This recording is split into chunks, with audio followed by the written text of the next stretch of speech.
Windsor's most guarded corridor shuddered last week when a single line and is fed up. William still missing escaped to staffer's lips and darted through the castle faster than a hunt horse at full gallop. It landed on Princess Catherine's mobile just after breakfast, on Prince William's desk mid-briefing, and crucially inside Princess Anne's own earshot as she buttoned that famously no-nonsense navy jacket.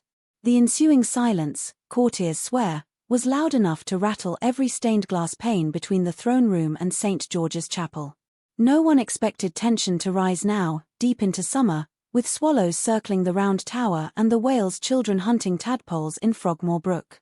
Yet tension is exactly what Windsor has, invisible, hot as iron, forged around a 74-year-old princess who refuses to stop working and a 42-year-old heir who, for reasons both sympathetic and suspect, hasn't yet grabbed the ceremonial sword lying almost at his doorstep. The castle isn't amused. 73 investitures have flashed across Windsor's crimson carpets since April. 68 were conducted by Princess Anne. 5 by King Charles, who drifts between chemo sessions and constitutional paperwork. 0 by Prince William, who sleeps 800 meters away in Adelaide Cottage, the birdsong of the long walk practically rattling his bedroom shutters before dawn. For months, courtiers predicted he'd drift in to relieve his aunt. He never drifted. And last week, after Anne's third 5-hour medal marathon in 8 days, her inner circle finally leaked. She's annoyed. She needs a break. The future king is right there. Anne's annoyance isn't melodramatic. A typical investiture day starts with 48 biographies to memorize, 36 ceremonial bows, 16 wheelchair presentations requiring perfect kneel levels, and one relentless press pen eager to splice any mistimed smile into a viral gif. Multiply that by the year's honors list and you understand why even and royal granite incarnate occasionally rubs her temples once the throne room empties. Why William says not yet. Team Wales counters with 3 explanations. Catherine's recovery still commands William's calendar. Post-chemotherapy fatigue can crash in minutes. William chooses to be 10 steps away, not 10 corridors. Strategic focus, global earthshot diplomacy, homelessness initiative, Prince's Trust transatlantic reboot. Bread and butter is important, they say, but the heir is carving king-sized campaigns. Optics, swamping William's diary at Windsor might tempt tabloids to scream Prince overshadows ailing king. The heir can't risk looking impatient. Those excuses hold water until you watch Princess and stitch another row of medals onto strangers' lapels while rain claws Windsor's lead roofs.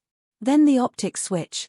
Why is the monarchy's celebrated reformer absent from the very ceremonies that weave crown and commoner together?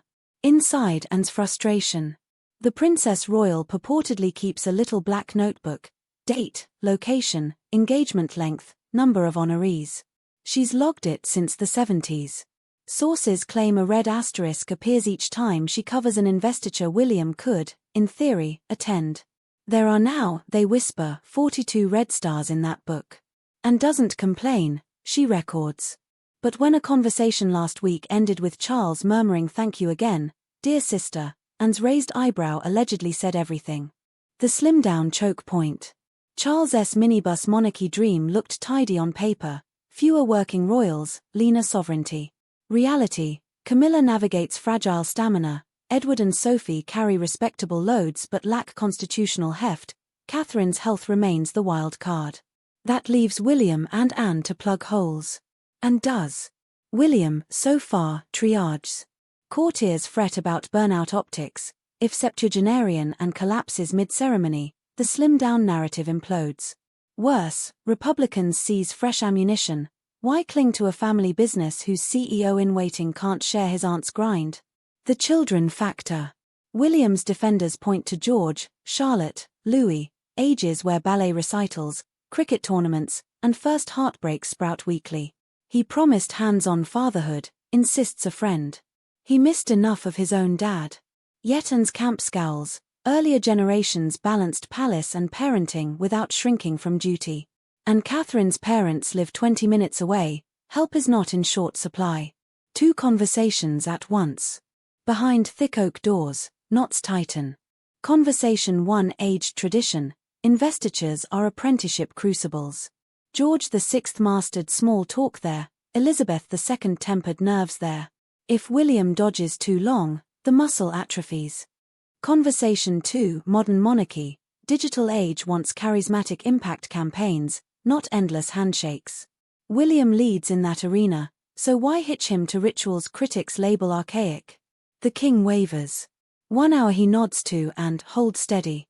The next he instructs Private Secretary Clive Alderton to draft a Windsor rota with fresher balance. Paper sits unsigned on Charles's desk, ink drying but not I-dotted. A palace proposal.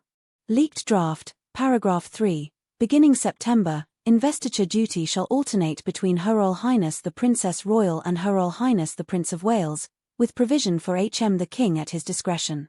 The kicker, a personal mentorship clause, and briefs William before each session until Christmas. Palace aides cue discreet cheers. Kensington asks for scheduling flexibility. Translation: William's team wants veto rights if Catherine suffers setbacks or UN climate summits collide. Anne's unspoken deadline. Friends say and quietly marked the 31st of December. If the rota isn't active by New Year, she will re-evaluate future capacity. Royal Code, she'll start refusing extras. Such a refusal would be unprecedented, a controlled shock to force redistribution. Would Charles stomach headlines of his sister declining duty because his heir delayed? Unlikely. Public temperature check. A Snap YouGov survey leaked Friday. 62% admire Anne's workload and think William should match or exceed it. 28% back William's focus on modern projects. 10% undecided. The numbers worry PR advisors. The monarchy's credibility in times of economic squeeze rests on visible toil, not glossy slogans. Kensington's rumoured counter-move. Whispers swirl that William could host a mega investiture, 3 days, 250 honorees, cameras invited for behind-the-scenes documentary tied to his 2026 coronation lead-up. A single blow demonstrating commitment and digital savvy. And apparently raised an eyebrow again. Mega events smell of theatre, not service. Yet the idea lingers. Netflix-era monarchy loves spectacle plus access. Catherine's chess square. One overlooked piece. When Catherine re-enters full public duty, she'll need lighter, uncontroversial engagements to rebuild rhythm. Investiture hosting in tandem with William is ideal. And slowdown might be timed to coincide with Catherine's return, smoothing a triple transition. Aunt steps back, wife steps forward, heir learns on the job. Palace stratagem or hopeful coincidence? Only Alderton's file knows. What if nothing changes? Then 2025 court circulars still show a north of 400, William frozen below 220. Tabloids will label him prince overprivileged. Republican MPs already drafting cost-cutting motions will shout louder. And notebook now eclipsed in red stars may quietly instruct aides to strike through optional invitations. When the monarchy's iron piston slows, the whole engine judders. Needle in the crown. One retired Lord Chamberlain frames it starkly: if William can't share repetitive duties, the crown inherits a stress fracture. It may not snap today, but it weakens with every unchecked year. Windsor's limestone has withstood 8 centuries, yet the tiniest fissure, ignored, breeds collapse.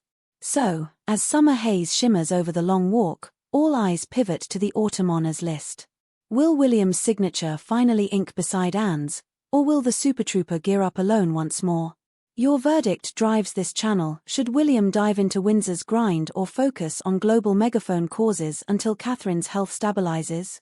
Is Anne's Red Star notebook a warning flare or harmless tally? Light up the comments. Your theories keep this debate blazing hotter than July sun on the castle battlements.